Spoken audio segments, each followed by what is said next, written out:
This video is aimed at professional service technicians and users proficient with mechanical and electrical repairs. Thoroughly test after any repair work. Hi, in this video, we will demonstrate how to replace the J-hose on your float for a new one. You can use various 22mm tubular spanners. The best one is a 22mm oxygen sensor socket with a cutout for the hose wide at least 12mm. Unscrew the J-hose with a 22mm socket by turning it counterclockwise.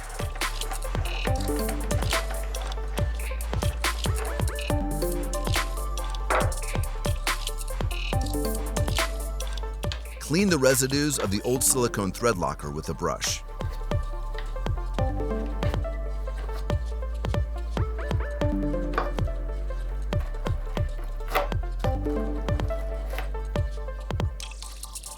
Take the new J-hose and insert the O-ring into the groove on the swivel fitting.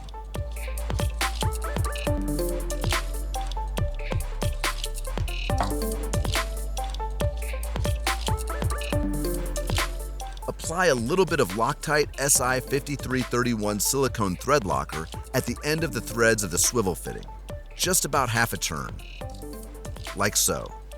Screw the new J-hose in the threaded hole on your float and tighten with the 22mm socket.